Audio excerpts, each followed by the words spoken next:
परमेश्वर की योजना में, उसके चेले परमेश्वर की योजना में थे, उसके शिष्य जो थे परमेश्वर के उद्देश्य में थे और स्वयं वो उनके साथ था, है ना। तो हमेशा परमेश्वर हमारे साथ होता है, उसकी योजना, उसके जो उद्देश्य उसका वो हमारे साथ है, उसके वायदे हमारे साथ है, हमें डरना नहीं है। उसने कहा मत डरो, है ना, उसका एक वायदा है। तो हमारे जीवन में हो सके बहुत बार कठिनाई आ सकती है ना, बहुत सारी चीजों का हम सामना कर सकते हैं, लेकिन याद रखिए उस स्थिति में हम किसकी तरफ देखते हैं? क्या हमारी परिस्थितियों की तरफ देखते हैं या हम परमेश्वर की तरफ देखते हैं? जिसने भी परमेश्वर की तरफ देखा अपने कठिन समय में, उसने वहां पर विजय प्राप्त किया है। तो आज हमारे जीवन में भी ऐसी स्थिति आ सकती है, यदि हम परमेश्वर की ओर देखते हैं तो हमारे पास जो है उस परिस्थिति के ऊपर जो है विजय पाते हैं हम। और एक घटना मैं बताना चाहूंगा, दानियेल की किताब आपने बहुत बार पढ़ा होगा, उसमें जो है जो 3 इब्री पुरुष है उनके बारे में आपने बहुत बार पढ़ा होगा। लेकिन वहां पर जो मैं सोच रहा था, उनके पास कुछ चीजें थी जो खास चीजें थी, और वो परमेश्वर हमारे जीवन में भी वो चीजें चाहता है। उनके पास क्या चीजें थी? उनके पास सबसे पहली बात ये थी कि उनके नजर में सबसे पहले स्थान पे परमेश्वर था। वो था परमेश्वर था। आज परमेश्वर वही चाहता है कि हमारे जीवन में, हमारे विचारों में, हमारे ख्यालों में, हमारी योजना में, सारी चीजों में वो हमारे प्रथम स्थान पे रहना चाहता है। यदि हमारे वो स्थान में यीशु मसीह है, परमेश्वर है प्रथम स्थान पे, तो चाहे कितनी भी परिस्थितियां खराब हो तो हमारी नजरें हटेगी नहीं उसके ऊपर से, क्योंकि हम उसकी तरफ देख रहे हैं। हमारी नजरें जो है यीशु मसीह परमेश्वर के ऊपर रहेगी, है ना। तो वहां पर जो है वो तीनों लोगों की जो है नजरें जो थी परमेश्वर के ओर, परमेश्वर के ऊपर, उनके जीवन में प्रथम स्थान पे वो परमेश्वर था। और अगर हम दूसरी बात उनके जीवन में देखेंगे, उनके पास उद्देश्य था। क्या उद्देश्य था? कि हमें उस मूर्ति के सामने झुकना नहीं है। हमें किसके सामने जो झुकना है? जीवित परमेश्वर के सामने, है ना। जो परमेश्वर जिन्हें, जो इस्राएल प्रजा को जो है मिस्र में से निकाला, उस परमेश्वर की आराधना करते थे, और वो उनके जीवन में प्रथम स्थान पे था। उनके पास एक उद्देश्य था कि उस मूर्ति के सामने झुकना नहीं, और तीनों का उद्देश्य एक था, और उनके पास एकता थी, एक मन था, एक विचार के थे। परमेश्वर आज भी वही चाहता है। वो 3 मित्र थे और उनके पास एकता थी, एक मन था, एक विचार था। लेकिन अगर हम आज नए नियम में देखेंगे तो यीशु मसीह हमारा मित्र है। नए नियम में यूहन्ना की किताब उसका 15 अध्याय में अगर आप 13-14 पद में पढ़ेंगे, वहां पे यीशु मसीह बोलता है, आज से तुम्हें दास नहीं लेकिन मैं तुम्हें मित्र कहता हूँ। वो हमें मित्र कहता है। तो वो परमेश्वर आज हमारे जीवन में भी वो एकता चाहता है, जैसे कि वो तीनों में थी। परमेश्वर चाहता है कि हम हैं और उसमें वो एकता हो। परमेश्वर चाहता है कि उसके पास जो मन है हमारे पास मन हो, वो परमेश्वर चाहता है। उसकी इच्छा हमारी इच्छा हो, उसका उद्देश्य, उसकी योजना हमारी हो, ये परमेश्वर चाहता है। क्या हम उसकी उद्देश्य में एक है? क्या हम उसके सोच में एक है? क्या हम उसके मन के साथ हम एक है? ये हमारे ऊपर है। तो हम इसके बारे में सोच सकते हैं।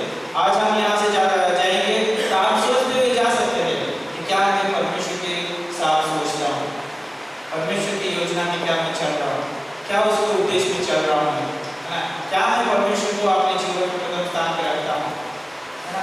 यदि हम इस सवाल को अगर अपने जीवन में हम क्लियर करते हैं तो याद रखिए, चाहे कितनी भी परिस्थितियां क्यों ना हो खराब, है ना, कितने बड़े बड़े तूफान क्यों ना हो, आपको सिर्फ परमेश्वर दिखाई देगा। आपको तूफान समस्या नहीं दिखाई देगी, है ना, सिर्फ हमें परमेश्वर दिखाई देगा।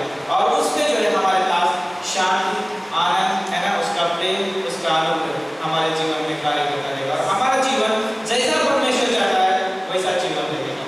तो कितने लोग चाहते हैं वैसा जीवन? हम सभी लोग चाहते हैं। तो क्यों ना हम इस समय जो हम निर्णय ले सकते हैं कि हम हमारे जीवन में परमेश्वर को प्रथम स्थान पे रखना चाहते हैं, है ना।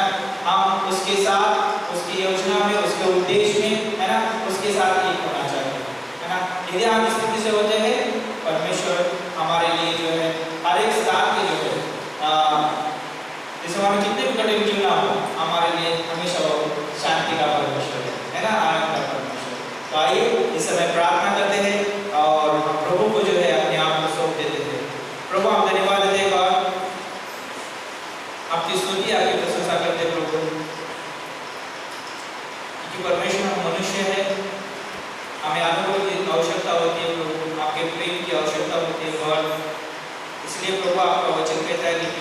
24-16 में, चाहे धर्मी 7 बार गिरे तो भी 7 बार वो खड़ा होगा।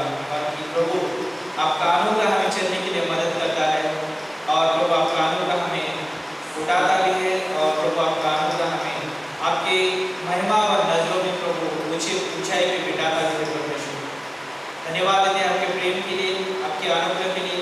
प्रभु हम धन्यवाद देते हैं गॉड कि हम आपकी योजना में हैं, आपके उद्देश्य में हैं, इसलिए प्रभु हम कभी मिट नहीं पाएंगे परमेश्वर।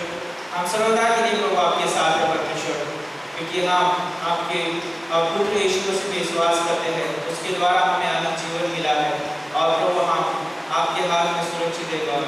धन्यवाद देते परमेश्वर, क्योंकि आपका वचन कहता है कि आपके प्रेम से हमें कोई अलग नहीं कर सकता है। ये सच है परमेश्वर, आपके प्रेम से हमें कोई अलग नहीं कर सकता है। इसलिए हम प्रभु हम एक आनंद का जीवन बिता सकते हैं परमेश्वर, शांति का जीवन बिता सकते हैं परमेश्वर। इसलिए प्रभु आप हमें प्रभु आपके सामर्थ से भरना, आपके प्रभु विश्वास से भरना, आपके प्रभु सोच विचार से भरना परमेश्वर, और आपके जो आपका मन है परमेश्वर उससे हमें भरना परमेश्वर। धन्यवाद देते और हमारे विचारों को दिन प्रतिदिन प्रभु नया और ताजा करना परमेश्वर, आपके साथ सोचने के लिए, आपके साथ चलने के लिए, आपके साथ बैठने के लिए प्रभु हमें सहायता और मदद करना प्रभु। धन्यवाद देते इस कलीसिया को आपके हाथों में सौंपते हैं और इस कलीसिया की तमाम प्रभु यीशु मसीह आत्मिक जरूरतों को आप पूरी करना। आपके दास पास्टर को आपके हाथों में सौंपते इस समय प्रभु, जो भी प्रभु आपकी सेवा में है, आपके कार्य में प्रभु, प्रभु आप जानते प्रभु आपका दास कहाँ है, उन्हें प्रभु आप आशीषित करिए और प्रभु बहुतायत से प्रभु यीशु मसीह को वहाँ पर इस्तेमाल करिए, ऐसे हम प्रार्थना करते हैं। धन्यवाद देते आपकी स्तुति आपकी प्रशंसा करते हैं, आज की शाम आपके हाथों में सौंपते हैं और यीशु मसीह के नाम से हम मांगते हैं, आमीन। और क्या एक अंतिम गीत होगा?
दोनों संदेशों के लिए हम हफ्ते भर के लिए मनन कर सकते हैं और परमेश्वर से बातें कर सकते हैं।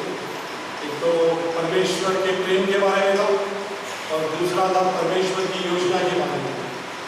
और वचन ही हमें संभाल सकता है, प्रार्थना ही संभाल सकता है, संगति ही संभाल सकता है।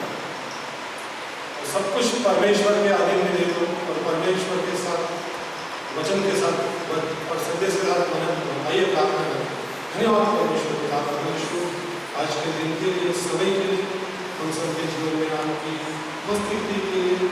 और प्रभु यीशु हमारे द्वारा हमसे आपने बातें की वचन के द्वारा, इसके लिए धन्यवाद मानते हैं। सभी परिवारों को संभालना, कलीसिया के लोगों को जैसे संभाल के लेके आना, पास्टर और उनके परिवार को संभालना, सभी को आपके हाथों में रखते हैं। तो यीशु मसीह के नाम से मांगते हैं, आमीन।